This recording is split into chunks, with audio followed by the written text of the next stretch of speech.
We have all been sitting here, watching Anna struggle, watching her absolutely break down as she sees Peter everywhere she goes.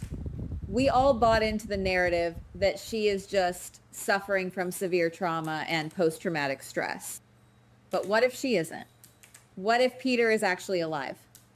That changed everything for me. Just saying those words out loud makes my stomach turn into a million knots.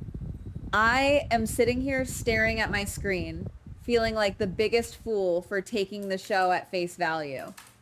The sheer terror of realizing that the ultimate villain, the man who tormented so many of our favorite characters, might still be breathing and walking around is overwhelming. I genuinely wasn't expecting that. My heart is racing just thinking about the implications. Let's take a deep breath and go back to that fateful night, because I wasn't ready for that realization to hit me so hard. We all remember the absolute chaos.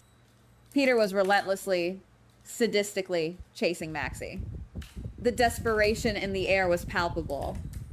Then Felicia stepped in, fighting like a fierce mother bear to protect her daughter, striking Peter down. And then the moment that has been burned into my memory forever happens with Anna arriving on the scene. I can still see the exact expression on her face. She dropped to her knees beside Peter. She looked at him with this agonizing mix of sorrow, regret, and cold, hard acceptance. She watched him bleed. And the most crucial detail of all, she never called for a medic. She made the conscious, devastating choice to let him die, believing it was the only way to end his reign of terror. She accepted that her nephew had to pay the ultimate price. That scene was a masterpiece of emotional storytelling, and it hit me so hard because it felt incredibly final. We all exhaled. We thought the nightmare was over. But here is where the theory completely shatters my reality. If Anna just watched him close his eyes, who actually handled the body? Who officially pronounced him dead? Who transferred him to the morgue? We were told he was sent to a facility in Switzerland, but what if Anna decides to investigate those records right now? Imagine the absolute shock if she pulls up the files from that Swiss morgue and finds absolutely nothing. No body ever registered. No death certificate officially filed. No record of Peter ever arriving. If that happens, my jaw will literally detach from my face and fall to the floor. This hits so incredibly hard because it plays on everything we thought we knew. It takes a moment of profound closure and twists it into a lingering, festering, open wound. The idea that there is a massive gaping hole in the chain of custody regarding his remains is terrifying. If there is no morgue record, then where did he go? Who took him? The suspense is literally killing me. It completely rewrites history. It makes every single tear Anna shed over her guilt feel like a cruel joke played by the universe. I am so deeply attached to her journey of healing, and knowing that her healing might be built on a massive lie is just devastating. I love this storyline so much because it is pure, unadulterated psychological thriller material. The concept of a villain secretly surviving and then intentionally appearing in brief, fleeting moments just to make his victim think she is losing her mind is absolute perfection. That is top tier drama. It is sinister, it is calculated, and it is so perfectly in character for me. I love the dark, twisted brilliance of him hiding in plain sight, using her own guilt and trauma as weapons against her. It makes every single scene where she thinks she hallucinates him infinitely more compelling. It means we, the audience, have been gaslit right alongside her. That is genius writing. But something still bothers me, and I have to get this off my chest. I am so frustrated. I am incredibly exhausted by the endless cycle of villains returning from the grave. How many lives does this man have? Is he immortal?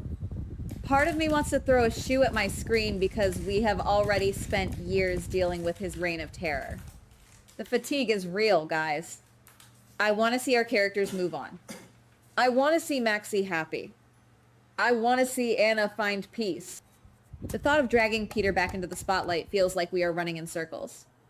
I am so torn between appreciating the masterful suspense of the mystery and feeling utterly drained by the prospect of facing this villain yet again. It is a love-hate relationship in the truest sense, and I am wrestling with my own emotions every time I think about it. Now, we have to talk about the enablers, and this is where I am going to get a little judgmental. If Peter is alive, he did not pull this off alone. And all my alarm bells are pointing directly at Valentine. We know Valentine is a master of deception. He has the money, the secret connections, the burner phones, the private jets, and the absolute ruthlessness required to fake a death and make a body disappear. I understand why he might do it. Peter is his nephew. Family is a complicated, messy, and deeply ingrained weakness for his bloodline. Valentine has always had a twisted sense of loyalty and a desperate need to save the people he considers his own, even when they are monsters. I still think that was a mistake, a massive, unforgivable mistake, if it turns out to be true. If Valentine saved Peter, he actively chose to betray Anna.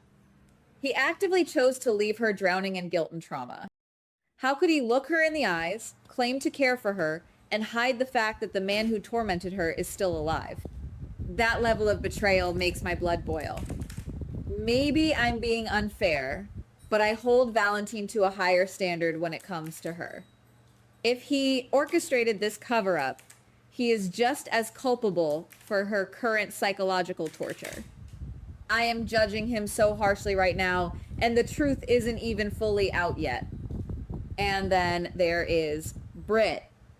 We cannot ignore the Britt connection. Britt faked her own death. She disappeared, she came back, and she admitted to the whole charade. We know she had ties to that shadowy organization with the 5-petal poppy symbol. An organization that clearly specializes in creating new identities, staging deaths, and running covert operations. If they could do it for Britt, why couldn't they do it for Peter? I am judging the absolute sheer scale of these secret societies. It makes me question every single death we have ever witnessed on this show. Which brings me to Joe. Guys, who on earth is Joe?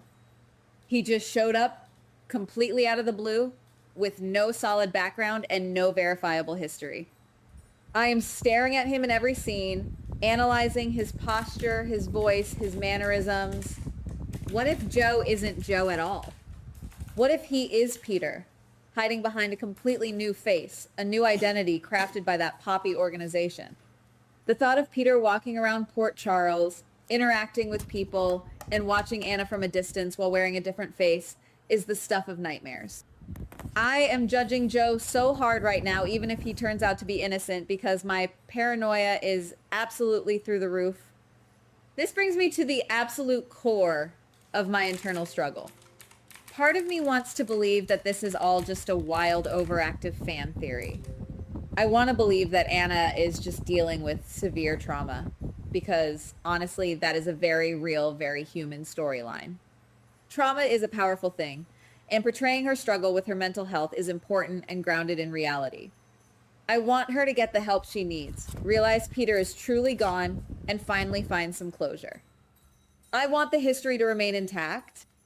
I want Felicia's protective actions to have meant something permanent.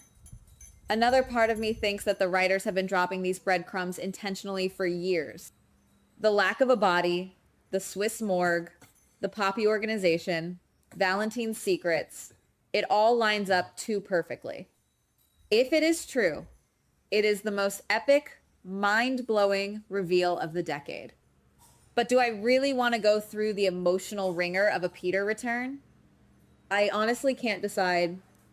I am pacing around my living room, arguing with myself. One minute I am thrilled by the mystery, and the next minute I am dreading the exhaustion of another villainous monologue. It is tearing me apart as a fan who has invested so much time and tears into these characters. I am completely conflicted, and it is driving me absolutely crazy. Let's just pause and think about Maxie for a second. If this theory holds water, and Peter is alive, what does this mean for her? The sheer panic I feel on her behalf is overwhelming. She has spent years looking over her shoulder, terrified that he would come back to take her child. She finally started to breathe again. She finally started to live. If he is out there, biding his time, waiting for the perfect moment to strike, it completely shatters the fragile peace she has built. I am feeling so fiercely protective of her right now.